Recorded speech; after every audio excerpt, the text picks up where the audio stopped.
the meth-fueled survival story of a Finnish soldier lost in the Russian wilderness.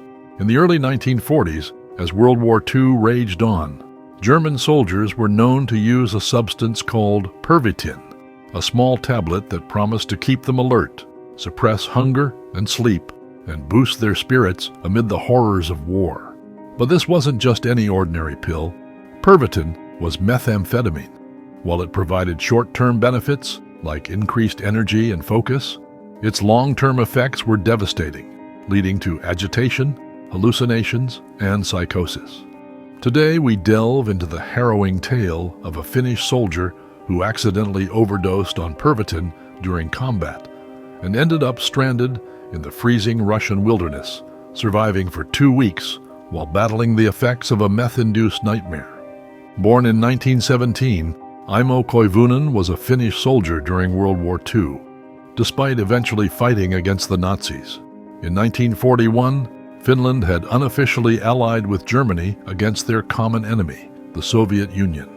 By 1944, Aimo found himself on a ski patrol in Murmansk Oblast, Russia. His unit had been on the move almost non-stop for 2 days, and they decided to take a brief rest in the forest. However, their respite was cut short when Russian forces discovered them, sparking a firefight. Outnumbered and surrounded, the Finnish soldiers had no choice but to retreat, with the Russians in hot pursuit.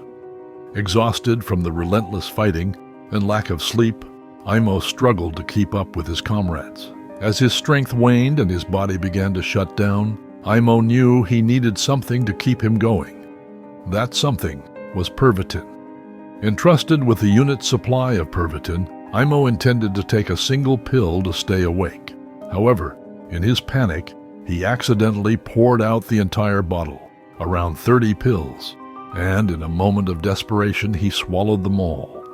Almost immediately, the effects of the overdose kicked in, giving Aimo a burst of energy that allowed him to outrun the Russians. But the initial surge of power soon gave way to terrifying hallucinations and a complete disconnection from reality.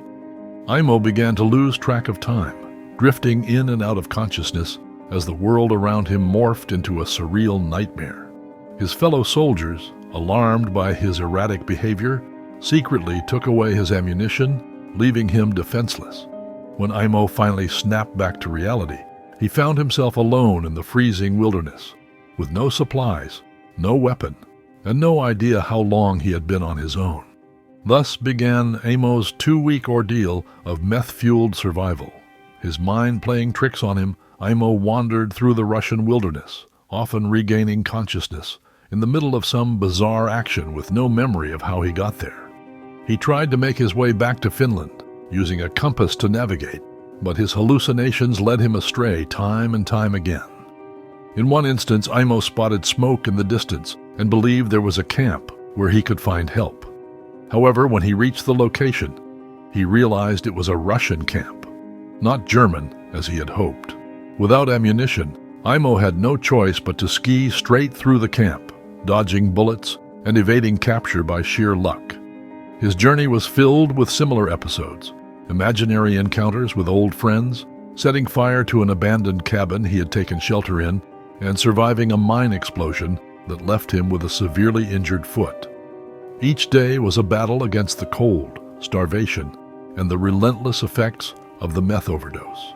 He even resorted to eating a bird raw after killing it with his ski pole, finding the taste delicious in his delirious state. Eventually, Aimo's luck changed. After 2 weeks of isolation, he was spotted by a German reconnaissance plane, which alerted Finnish and German soldiers to his location. They cleared the minefield surrounding the area and rescued Aimo, who was now a shadow of his former self, his heart racing at 200 beats per minute and his weight down to a shocking 43 kilograms. Aimo Koivunen's survival story is a testament to the human will to live, even under the most extreme circumstances.